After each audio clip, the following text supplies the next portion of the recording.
আমাদের বাসায় যখন নতুন অতিথি আসে তখন কিন্তু অনেক সুন্দর একটা দিন যায় আর আমরা কিন্তু সবাই খুব ব্যস্ত থাকি। এটাকে নিয়ে ব্যস্ত থাকি কি থেকে কি করব না করব সবকিছু মিলিয়ে আজকের এই ভিডিওটি থাকবে। আর আজকের ভিডিওতে থাকবে আমার কিচেনের জন্য নতুন কি কি কিনলাম। তো সেটা নিয়ে আজকের ভিডিওটি, আশা করি আজকের ভিডিওটি ভালো লাগবে। আসসালামু আলাইকুম, কেমন আছেন সবাই? আশা করি সবাই খুব ভালো আছেন। আজকে ভিডিওটা হচ্ছে গত ভিডিও যে দেখেছিলেন যে আমাদের ঘরে হচ্ছে নতুন অতিথি এসেছে বিড়াল। তো ও আসার পরে আমরা চলে গিয়েছিলাম হচ্ছে বিড়ালের জন্য কিছু কেনাকাটা করতে। তো বিড়ালটা আসার পরেই হচ্ছে ভাবছিলাম যেহেতু কিছুই নেই তো বিড়ালের জন্য কি কি আনা যায় সেটাই মনে করছিলাম আর গিয়েছিলাম। তো এইখানে দেখতে পাচ্ছেন একটা হচ্ছে আমি নিয়েছি এটা হচ্ছে মাকড়সা ছাড়ানোর একটা জালি। তো এই জালিটা নিয়েছি আর সাথে নিয়েছি বিড়ালের জন্য খেলার জন্য একটা আর হচ্ছে এটা নাম কি বলে জানি না। আর হচ্ছে সাথে দেখতে পাচ্ছেন পটি করার জন্য, ট্রেন করার জন্য, শেখানোর জন্য আমি ট্রেনার নিয়েছি। আমি কিন্তু এগুলো কিছুই পারি না, বুঝতেও পারছিলাম না যে কোনটা থেকে কোনটা করব। সুমি যেহেতু বিড়ালটাকে নিয়ে এসেছে মনে হচ্ছিল যে এটাকে আমি ঠিকঠাক মতো এটাতে পটিতে করাবো, তারপর খাওয়াবো। কোনো জিনিস নিয়ে আসলে মনে হয় যে খুব তাড়াতাড়ি শেখানো যাবে, আসলে অনেক কষ্ট, সব কিছুই শেখানো যায় না তাড়াতাড়ি। আর এইসব জিনিস তো অনেক কষ্টই, এগুলো ছোট থেকেই কিন্তু শেখাতে হয়। আর আমি ভাবছিলাম যে খাবারও নিয়ে নিই, যেহেতু খাবার নেই।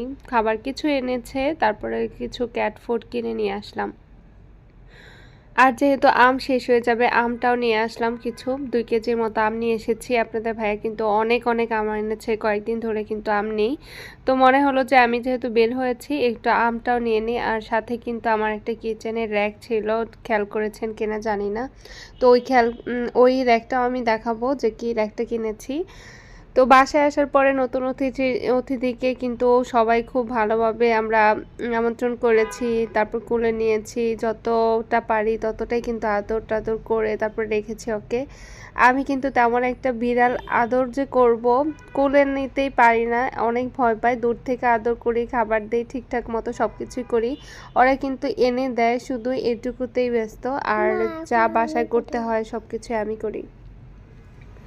তুমি কি করেছিলে বিড়ালকে? একটু আদর করেছিলাম। তাই? এই যে দেখেন আমার মেয়েটাও কিন্তু আদর করছে, ও কিন্তু খুবই হ্যাপি ছিল। ও যেহেতু ছোট, ও আমার সাথে থাকে আর এই বিড়ালটা নিয়ে কিন্তু ওর খুব সুন্দর একটা সময় পার হয়। তো বাহির থেকে আসার পরে কিন্তু আমি যে ড্রেস করবো সেটা না করে ওর সাথে সময় নিচ্ছি। আর যখনই আমার কোলে দিয়েছে মনে হয়েছে যে আমি মনে হয় শিখে গিয়েছি কোলে নেওয়া, আদর করা। আর মনে হয় আমার ভালো লাগবে না, কিন্তু একই কিন্তু লেগেছে। পরবর্তীতে কিন্তু আমি আর কখনোই কোলে নিতে পারিনি। ঠিকঠাক মতো খাবার টাবার দিয়েছি, পটি করেছে, সেগুলোও পরিষ্কার করতে পারিনি। আমার তেমন একটা এগুলোর কাজ করতে ভালো লাগে না, মানে অপরিষ্কার অপরিষ্কার লাগে আর ঘর মনে হয় গন্ধ হয়ে যাচ্ছে। শিখাতেও পারছিলাম না। তো সুমিতকে বললাম যে তোমার ঘরে নিয়ে রাখো, তুমি যদি শিখাতে পারো তাহলে শিখাও, আর না শিখাতে পারলে ওকে কিন্তু দিয়ে আসতে হবে যেখান থেকে তুমি নিয়ে এসেছো। এগুলো কিন্তু আমরা কেউ পারবো না। তো কয়েকদিন গেল, তারপর দেখা গিয়েছে ও একদমই কিছু করছিল না, খাবারও দিচ্ছিল না, পটিও শিখাচ্ছিল না। তো আমি তো একটু টেনশনেও পড়ে গিয়েছি, ওর রুমেই রাখলো। তারপরে রাখার পরে হচ্ছে ও হচ্ছে ট্রেন পরিষ্কার করে, খাবার দেয়। এরপর দেখলাম যে ওর রুমটা একদমই গন্ধ হয়ে গিয়েছে। রুম থেকে বের করতেও দেয় না, আবার হচ্ছে রুমের ভিতরে থাকে, শুধু খাটের নিচেই থাকে। তো সেই কারণে হচ্ছে ওর রুম থেকে বের করে আবার অন্য জায়গায় শিফট করে দিলাম আমরা। তো বেলকনিতে ছিল। আর এই যে ট্রেনার করার জন্য আমি পটি ট্রেন করার জন্য এটা রেখেছি, যে যাতে করে ওখানে পটি ট্রেন করে। আর ও যখন খাবার দিচ্ছিল বলছিলাম যে এই খাবারটা কিন্তু একদিন দিলে হবে না, রেগুলার কিন্তু তোমাকে এভাবেই একটু মেনটেন করে খাবারটা দিতে হবে। ও যখন বাসায় থাকে তখন দেয়, আর না থাকলে কিন্তু আমারই দিতে হয়। আর যেদিন নিয়ে এসেছে ওদিন মনে হয় যে ও সব সময় এরকম করেই পালবে, ঠিকঠাক মতো খাওয়াবে, ঠিকঠাক মতো এটার যত্নও করবে। আসলে একটা মানুষের মতোই কিন্তু কাজ, একটা বাচ্চার মতোই কিন্তু কাজ। একটা পশু পাখি নিয়ে আসলে কিন্তু ওটার অনেক যত্ন আছে। এখন যেহেতু নিজেরও যত্ন করতে হয়, আমার বাচ্চার যত্ন করতে হয়, মোটামুটি আমার কিন্তু বাসায় অনেক কাজ থাকে। মেয়ে ছোট, আবার দেখা গিয়েছে বাচ্চাদের ৩ জনের ৩ রকমের খাবার বানাতে হয়। আবার হচ্ছে ঘর পরিষ্কার করতে আমার একটু সময় লাগে। আমি যেহেতু ঘর পছন্দ করি, ঘরের কাজ করতে পছন্দ করি, সে কারণে মনে হয় পশু পাখি তেমন একটা পালতেও পছন্দ করি না। তো ওগুলো ক্লিন করতে আমার একটু বিরক্তই লাগে। ঘর যত ক্লিন করব ততই আমার কাছে ভালো লাগে। কিন্তু পশু পাখির প্রতিদিনের যে একটা ক্লিন আছে সেই জিনিসটা আমার কাছে একদমই ভালো লাগে না। সে কারণে কিন্তু বললাম যে এটা বারান্দায় রাখো বা অন্য জায়গাতে রাখো, যাতে করে এটা তোমার পাপা বা তুমি পরিষ্কার করে ফেলতে পারো। আমি কিন্তু খাবার দিতে পারবো, কিন্তু আমি পটি ট্রেনিং যে করে সেটা কিন্তু আমি পরিষ্কার করতে পারবো না। তো ওটা বলে আমি ছেড়ে দিয়েছি আর কি। তো যাই হোক, এই যে আমি যেই জিনিসটা এখন মুছতেছি এটা হচ্ছে আমার কিচেনের নতুন র্যাক। আচ্ছা, আমি এই র্যাকের মধ্যে কি রাখবো সেটা একটু বলে নেই। একদম যে শুকনা জিনিসগুলো থাকবে সেই জিনিসগুলো কিন্তু আমার এই র্যাকের মধ্যে রাখবো। আর একটা যে র্যাক আছে ছোট, ওটার মধ্যে ধুয়ে টুয়ে রাখবো যাতে করে পানিটা ঝরে যায়। আর পানিটা ঝরার পরে যে জিনিসগুলো শুকাবে ঠিক সেই জিনিসগুলো আমি এখানে রাখবো। আর র্যাকটা খুবই সুন্দর লাগছিল আমার কাছে, যাওয়ার পরেই পছন্দ হয়ে গিয়েছে। ছোটোখাটো ছিল আর অল্প জায়গাতে বসালেই জিনিসটা সুন্দরও লাগবে, আর একটু গুছিয়ে সাজিয়ে গুছিয়ে রাখলে তো আরও ভালো লাগবে। তো ভাবলাম যে রেগুলার যে প্লেট বাটিগুলো খাওয়া হয় সেগুলো এখানে রাখা যাবে। আর আমার যত প্লেট বাটি আছে সেগুলো কিন্তু বক্সে বক্সে রাখা আছে। বাচ্চারাও কিন্তু মাঝে মধ্যে পায় না খুঁজে যে কোনটা কোন জায়গায় রেখেছি।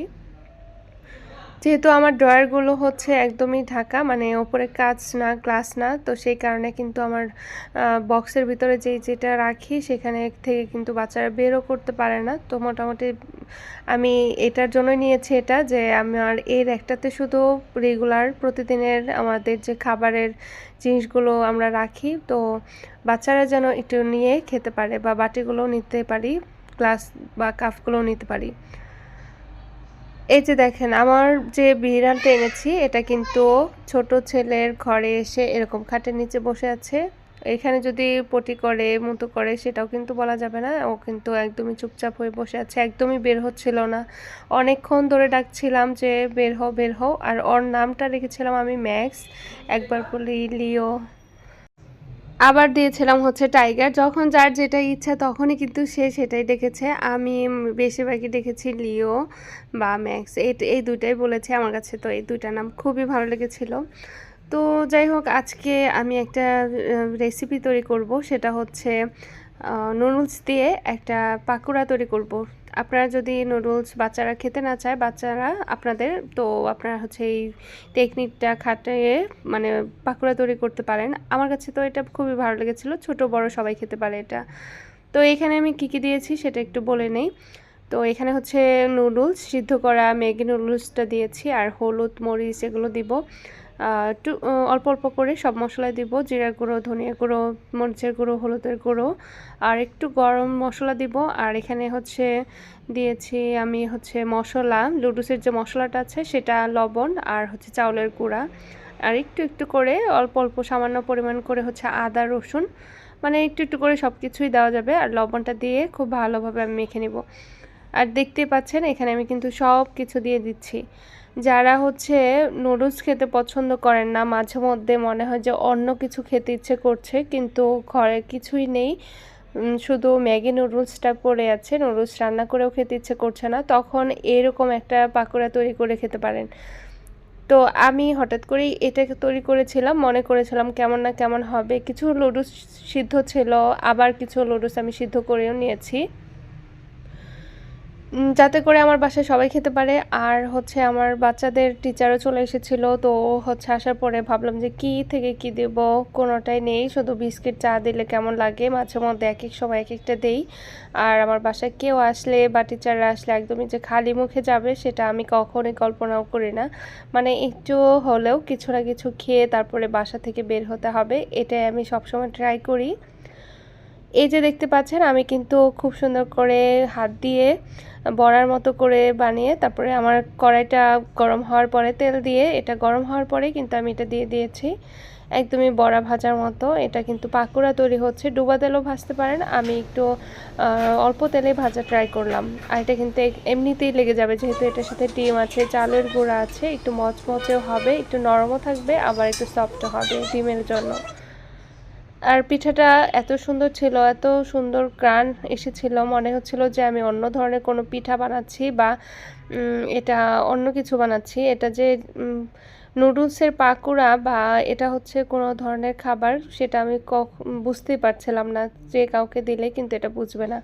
আমার এটা হওয়ার পরেই কিন্তু আমি টিচারকে এখান থেকে গরম গরম বাটিতে দিয়ে দিয়েছি সস দিয়ে। ও তো খেয়ে বলেছে, আন্টি এটা কী দিয়ে বানিয়েছেন? আপনি একটা রেস্টুরেন্ট খুলেন, আপনার রেস্টুরেন্ট থেকে কিন্তু এরকম খাবার সবাই খেয়ে অনেক পছন্দ করবে আর আপনার রেস্টুরেন্ট ভালো চলবে। মানে একটু দুষ্টুমি করছিল, এটা শুনে তো আমার বেশ মজা লাগলো। বললাম যে ঠিক আছে, রেস্টুরেন্ট দিব তোমাদের জন্য, তোমরা খাবে, এইখান থেকে খাবে, এটাই মনে হবে যে আমার রেস্টুরেন্ট। তো আমিও ভাবলাম যে গরম গরম যেহেতু ওদেরকে দিয়ে দিলাম, বাচ্চারাও খেলো, তো টিচারও খাচ্ছে আর গরম গরম আমিও খেয়ে নিই। তো খেয়ে দেখলাম যে বেশ মজার ছিল। আমি একটা খেতে গিয়ে তিনটাই কিন্তু খেয়ে ফেলেছি, এত এত মজার হয়েছিল। তো আসলে বলার বাহিরে, আপনারা একটু ট্রাই করবেন, তারপরে আমাকে একটু কমেন্ট করে জানাবেন, এত মজার ছিল। তো এটা পরের দিন ছিল সকালবেলা, সকালে নামাজ পড়ে তারপরে একটু হাঁটতে বের হয়েছি। অনেকে তো বলেন যে হাঁটি কেন, মাঝে মধ্যে এটা নিয়ে কথা বলে। মানুষ মনে করে যে আমি হাঁটি, আমার ডায়াবেটিস হয়েছে, আমার অন্যান্য কোনো বড় রোগ হয়েছে। আল্লাহর রহমতে আলহামদুলিল্লাহ সুস্থ আছি। তো হাঁটাহাঁটি কিন্তু শরীরের জন্য অনেকটাই ভালো। ডক্টর বলে সবসময় যে হাঁটাহাঁটি করবেন, একটু হাঁটাহাঁটি করলে শারীরিক সুস্থতা থাকা যায়। তো সেই কারণেই কিন্তু হাঁটি। তো যে যেটা বলুক সেটা আসলেই কারো মুখ বন্ধ করা যাবে না। তো এটা আজকে বলে দিলাম ইচ্ছা করেই। তো যাই হোক, আজকে কিন্তু আমি সকাল সকাল হেঁটে এসে এত ভালো লাগছিল, মনে হচ্ছিল যে আমি আবারও চা খাবো। এই চাটা না আমি ইদানিং আর ছাড়তে পারছি না, মনে হচ্ছে যে দুধ চাটা আমার আবারও নেশা হয়ে যাচ্ছে। ডিম সিদ্ধ দিয়েই পরে মনে হচ্ছিল যে রং চা খাই বা দুধ চা খাই, কিন্তু দুধ চাটাই খাচ্ছি। তো দুধ চা তো একটু ক্ষতিকরই, তারপরেও কিন্তু এটাই দেওয়া হয়েছে। চুলার মধ্যে দিলেই মনে হয় যে দুধ চাই বানাতে হবে, আর এটার ফ্লেভারটাই খুব ভালো লাগে। এটা আসলে একটা নেশার মতো কাজ করে। তো যাই হোক, এটা কিন্তু খাওয়া ভালো না। এটা আপনারাও না খেয়ে রং চাটাই খাওয়ার ট্রাই করবেন, আমার মতো খেয়ে ভুল করবেন না। আমি মাঝে মধ্যে ছাড়তে চাই, তাও পারি না, তারপরেও খেয়ে ফেলি। আর এই যে ডিমটা কিন্তু খুব সুন্দর করে সুলে নিয়েছি চামচ দিয়ে। আর চাটা এত সুন্দর ফ্লেভার আসছিল, গ্রান আসছিল, আমার গ্রানটা পেয়ে মনে হচ্ছিল তাড়াতাড়ি খেয়ে ফেলি, কখন খাবো। আমার ঘরের একটু কাজ করতে গিয়ে আমি একটু শর্ট ভিডিও বানাতে গিয়েছিলাম, তখন মনে হলো যে একটু ভিডিওটা আপনাদের জন্য করে রেখে দিই, যাতে করে আপনারা একটু দেখতে পারেন আমার বাসাটা আমি কিভাবে ক্লিন করি। তো এই ক্লিনিং ভিডিওটা যদি দেখতে চান কমেন্ট করবেন। তো এইভাবে ক্লিন করে পুরোটা বাসায় আমি কয়েকদিন পর পরই কিন্তু ক্লিন রাখি, যেহেতু নতুন বাসা তারপরেও কিন্তু ময়লা হয়, এটা কিন্তু পরিষ্কার একদমই থাকে না। নতুন বলে যে কথা যে পরিষ্কার থাকবে বা আছে, এটা কিন্তু প্রতিদিনের ময়লা প্রতিদিনই হয়। বাহিরের থেকে ময়লা আসে, যেহেতু এটা মেইন রোড, বাহির থেকে কিন্তু অনেক অনেক ময়লা আসে, সেগুলো কিন্তু আমাদের ক্লিন করে রাখতে হয় বাসাটা ওইভাবেই। আর যেহেতু ছোট বাচ্চা আছে, সেটা তো কথাই নেই, বাসাটা ক্লিন করেই রাখতে হবে। সকালের নাস্তা টাস্তা শেষ করে, আচ্ছা এই যে দেখেন আমি একটা ড্রেস বের করলাম, এটা হচ্ছে আমার আর আমার মেয়ের একরকম বানিয়েছি। এরপর আমরা একটু বের হয়ে যাব। তো নতুন একটা জুতা পরে যাব আজকে। ভাবলাম যে আপনাদের ভাইয়া যে জুতাটা কিনে দিয়েছে সেটা পরে একটু বের হই। এই শুজটা দেখলাম যে এটা বাঙালিদের একটা পুরানো একটা জুতা। এই জুতাটা হচ্ছে অনেকেই পরেছেন, আবার অনেকেই পরেননি। এটা বাঙালির মানে একটা ঐতিহ্য, একটা জুতার কথা বলে অনেকেই বলে, এটা ছবি দিয়ে বলে আর কি। তো একটু বললাম, এই জুতাটাই আমি কিনেছি এবার, এটাই প্রথম। তো জুতাটা পরে খুবই আরাম পাচ্ছি, আর এত কমফোর্টেবল জুতাটা। তো এটা পরে আমরা চলে এসেছি যমুনাতে। আমার মেয়েকে নিয়ে যখনই বের হই তখনই তো ওর খেলা করতে হয়, ওকে নিয়ে একটু পার্কে চলে এসেছি। ওকে নিয়ে একটু পার্কে না আসলেই নয়, মানে ও না আসলে একদমই রাগ করে বাসায় থাকতে চায় না, মানে কি করবে, কোথায় যাবে, শুধু পার্ক পার্ক করে। এজন্য কিন্তু বের হলে ওকে নিয়ে আগে পার্কে চলে আসি। আজকে বের হয়েছিলাম একটু বাজারে যাব, সেই কারণেই বের হওয়া। তো বাজারের আগে একটু পার্কে ঘুরে টুরে মেয়ের মনটা একটু ভালো করা, এই আর কি। সবজির বাজার যেহেতু আমাদের বাসার সামনে নাই, সে কারণে কিন্তু আমাদের যে কোনো শোরুমে যেতে হয় বা যে কোনো শপিংয়ে যেতে হয়, যে বাজারগুলো করে নিয়ে আসতে হয়। কদিন পর পরই বাজার সবজি-টবজি নিয়ে তারপর বাসায় যাই, খেলার উদ্দেশ্যে আসি, আবার বাজারও করে ফেলি। আবার মাছ-টাছ কিছুই ছিল না, সব কিছু এখান থেকে কেনাকাটা করলাম। মাছ-টাছ কিনে তারপর বড় মাছগুলো কেটে নিচ্ছে এখান থেকে। ভাইয়াটা খুব সুন্দর করে কিন্তু মাছ কেটে দিচ্ছিল, আমরা এখানে বসে বসে দেখছিলাম। আর অনেকগুলো মাছ তারপরে সবজি সব কিছুই বাজার করে নিয়ে এসেছি। এরপর যদি আপনারা দেখতে চান মাছের ভিডিওটা আপনাদের সঙ্গে শেয়ার করব, কি কি মাছ এনেছি।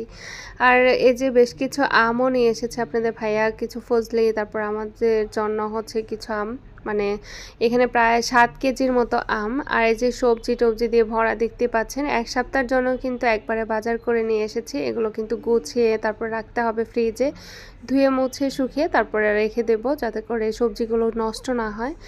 আর অনেক দিন ধরে মনে হলো যে কচুরমুখিটা খাওয়া হয় না, তো এটা নিয়ে আসলাম। এটা আপনাদের ভাইয়া আর আমার খুবই পছন্দের ছিল এক সময়, কিন্তু এখন তো মাঝে মধ্যে খেতে ইচ্ছে করে, সবসময় খেতে পারি না অ্যালার্জির প্রবলেমটার জন্য। তো ওর আব্বু একদিন খেয়েছে, আমিও একদিন খেয়েছি। এরপরে যা ছিল সবগুলো কিন্তু বয়াকে দিয়ে দেওয়া হয়েছে, কারণ হচ্ছে আমরা কিন্তু একদমই অ্যালার্জির কোনো খাবারই খাই না, এটা আমরা ইচ্ছা করে নিয়ে এসেছিলাম। আচ্ছা, এই যে দেখেন এখানে একটা দই বানিয়েছি। এই দই মেকারটা আমি কয়েকদিন আগে নিয়েছি অনলাইন থেকে। এত সুন্দর দই হয় আমি ভাবতেই পারিনি। আমার বোন কিনেছিল এই দই মেকারটা, ওর বাসায় যেয়ে যখন দই খাই তখন মনে হয়েছিল যে কিনে এনেছে খাওয়ার পরে। তো ও বলল যে ও নাকি বাসায় বানিয়েছে এভাবে দই মেকার দিয়ে। তো আমিও বললাম যে ঠিক আছে, আমিও একটা কিনে নেব, দেখি কেমন হয়। এটা কেনার পরে দইটা বানিয়ে নিয়েছি। এটা কয়দিন পর পর বানিয়ে নিচ্ছি এভাবেই, তো এটা খাচ্ছি, আলহামদুলিল্লাহ ভালোই লেগেছে। আর স্কুলে সানের হচ্ছে ব্যাগটা হারিয়ে গিয়েছিল, দেখলেন ওই লোকটাই হচ্ছে ব্যাগটা নিয়েছিল। আসলে কিভাবে যেন পেয়েছি ওটা আমি পরে একটা গল্পতে বলবো আর কি, একটা ভিডিওতে বলবো। সানের স্কুলে ব্যাগ হারিয়ে গিয়েছিল। তো যাই হোক, স্কুল থেকে এসে এই যে বাসার অবস্থা, আমরা যে বেলকনি সেটা একটু দেখছি। বাইরের আবহাওয়া কিন্তু খুব সুন্দর ছিল। ভালো থাকবেন সবাই, আল্লাহ হাফেজ।